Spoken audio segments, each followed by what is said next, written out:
मोदी की आंखों में आंखें डालकर उनकी गलतियों को बोला जाएगा। इसलिए शायर ने कहा था कि जो चुप रहेगी ज़बान खंजर लहू पुकारेगा आस्ती का। आप बनाओ CAA के रूल्स, इंशाअल्लाह हम दोबारा रोड पे निकलेंगे, पूरे भारत में उसके खिलाफ एहतजाज होगा। हाँ, आपसे पूछ के करेंगे क्या? बाबरी मस्जिद के डेमोलिशन का केस आता है, जजमेंट आता है और केस में कहा जाता है कि किसी ने नहीं तोड़ा। अगर सरकार उस जजमेंट के खिलाफ अपील क्यों नहीं करती? आप अपने लोगों को पैगाम देना चाहते हैं, क्या पैगाम देना चाहते हैं कि बेटा काशी मथुरा में भी तोड़ दो, हम तुम्हारे साथ हैं। मैं ये तकरीर इसलिए भी कर रहा हूं क्योंकि मैं एक आंदोलन जीवी हूं, मैं एक आंदोलन जीवी हूं, मुझे इसका फख्र है, इसलिए मैं खुल के बोल रहा हूं। अल्फाज छाप कर, किसी से डर कर बोलना मेरी फितरत में नहीं है। अफसोस तो इस बात का होता है सर कि जिस जगह पर हमको इंफ्रास्ट्रक्चर बनाना था हमने टिकरी पर बना दिया, जिस जगह पर हमको वो इंफ्रास्ट्रक्चर बनाना था हमने सिंगूर में बना दिया, जो इंफ्रास्ट्रक्चर की जरूरत थी हमने गाजीपुर पर बना दिया, अरुणाचल प्रदेश में नहीं बनाया। आखिर हो क्या रहा है?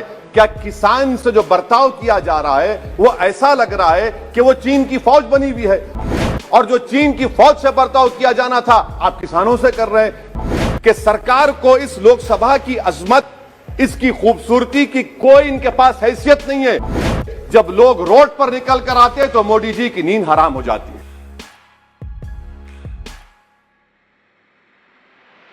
सलाउद्दीन ओवैसी जी।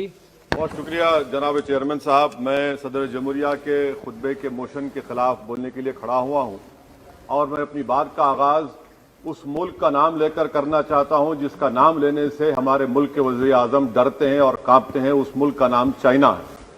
और इस चीन ने 45 साल के बाद भारत और चीन की सरहद पर हमारे 20 सिपाहियों को मार दिया और उनकी मौत, उनकी शहादत रायगा जाने दे रही हुकूमत। जिस मुकाम पर इनको मारा गया था उस मुकाम पर आज भारत की फौज PP4, PP8 तक हम पेट्रोलिंग नहीं कर सकते। आज अरुणाचल प्रदेश में चीन, भारत के LAC में चीन ने गांव को बसा दिया। ये सरकार चीन से लफ्जी तौर पर इस बात का एहतजाज करने की ताकत नहीं रख सकती कि आपने भारत के LAC के अंदर एक गांव को बना दिया। नकुला सिकम में चीन घुस रहा है। आखिर क्या डर है उस हुकूमत को और खास तौर से वजीर आजम को कि वो चीन का नाम लेने से डरते हैं? भाई, मुल्क की सलामियत का मसला है, मुल्क की जमीन पर चीन कब्जा करते जा रहा है और भारत के वजीर आजम चीन का नाम नहीं लेते। मैं उम्मीद करता हूं कि जब वजीर आजम अपना रिप्लाई देंगे तो वो हिम्मत दिखाएंगे और चीन का नाम लेकर कहेंगे कि चीन यहां पर इन जगहों पर घुसा हुआ है। सर, चीन आज भी अपना इंफ्रास्ट्रक्चर बढ़ा रहा है, वहां पर फौज को बढ़ा रहा है। मैं सरकार से जानना चाहता हूं कि जब बर्फ पिघल जाएगी दोबारा चीन हमला करेगा भारत की फौज पर, तो आप इसके लिए क्या तैयारी कर रहे हैं? और सर, मैं ये तकरीर इसलिए भी कर रहा हूं क्योंकि मैं एक आंदोलन जीवी हूं, मैं एक आंदोलन जीवी हूं, मुझे इसका फख्र है, इसलिए मैं खुल के बोल रहा हूं। अल्फाज छाप कर, किसी से डर कर बोलना मेरी फितरत में नहीं है। अफसोस तो इस बात का होता है सर कि जिस जगह पर हमको इंफ्रास्ट्रक्चर बनाना था हमने टिकरी पर बना दिया, जिस जगह पर हमको वो इंफ्रास्ट्रक्चर बनाना था हमने सिंगूर में बना दिया, जो इंफ्रास्ट्रक्चर की जरूरत थी हमने गाजीपुर पर बना दिया, अरुणाचल प्रदेश में नहीं बनाया। आखिर हो क्या रहा है?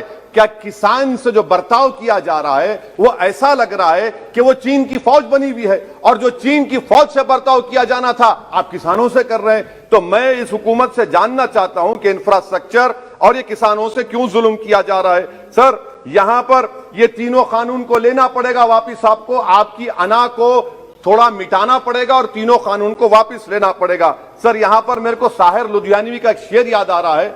मैं साहिर लुधियानवी के साथ माजरत के साथ उस शेर में तरमीम करके कहना चाहूंगा कि जो मौजूदा हालात पर के साहिर लुधियानवी का शेर को थोड़ा तब्दील करके कि चीन पर करम, किसानों पर सितम, रहने दे थोड़ा सा भरम, ऐ जाने वफा ये जुल्म ना कर।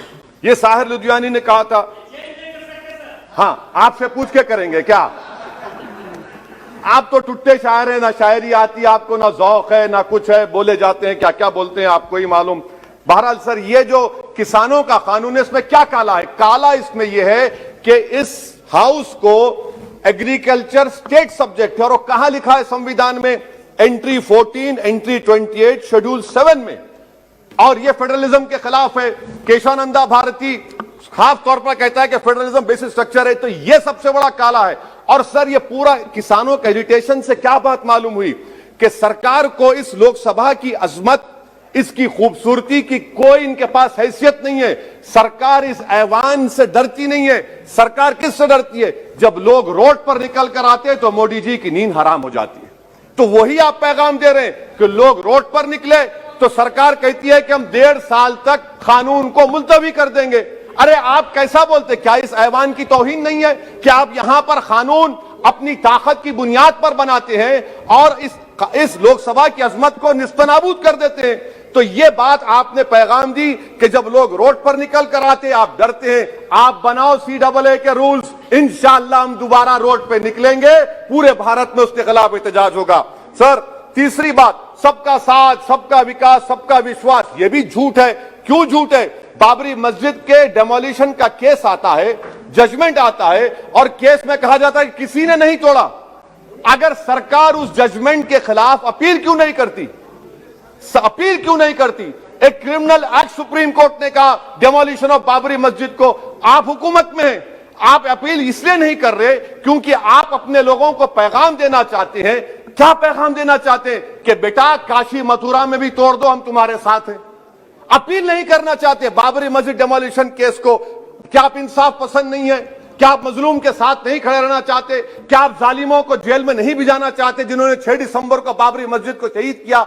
आपकी खामोशी इस बात का इकरार है कि आप तशद्दुद पसंद हैं। आप जबर के नाम पर, आपके पास कानून की बालादस्ती का कोई रोल नहीं है। सर चौथा पॉइंट, आंदोलनजीवी पैरासाइट। सर जमहूरियत की बका के लिए, संविधान की बका के लिए आंदोलन करना जरूरी है। और वजीर आजम या कोई बरसर इख्तिदार जमात के लोग अगर आंदोलनजीवी पैरासाइट का लफ्ज इस्तेमाल करेंगे तो मैं याद दिलाना चाहता हूं सर आपके जरिए से इस हुकूमत को कि हिटलर ने जर्मनी में यहूदियों के खिलाफ इनको कॉकरोचेस का, टर्माइट्स का, उसके बाद 20 मिलियन, आप देखते हैं कि 2 मिलियन से ज्यादा यहूदियों को गैस के चैम्बर में डाला गया।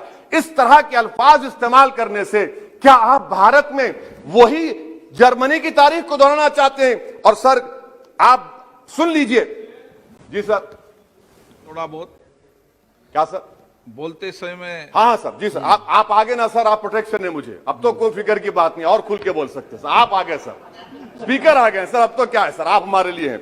सर यहां पर आंदोलनजीवी, आंदोलन नहीं करना। अरे किसी शायर ने अच्छा कहा था कि जिसमें ना हो इनकलाब, मौत है वो जिंदगी, रूह है वम की हयात, कश्मकश है इनकलाब। सर अब फॉरेन पॉलिसी पे आ जाइए। किसी ईना मीना डीका ने ट्वीट किया, आपने परेशान हो गए। ईना मीना डीका ने ट्वीट किया, आप खड़े हो गए। अरे कौन सी फॉरेन पॉलिसी है आपकी? भारत के अतराफ में जितने पड़ोसी हैं, चीन हमला किया, कौन सा एक पड़ोसी है जो चीन के खिलाफ बोलता है? बताइए। कोई नहीं बोलता, मुंह नहीं खोलता। श्रीलंका में आप पोर्ट बना रहे हैं, किसके साथ? जापान के साथ।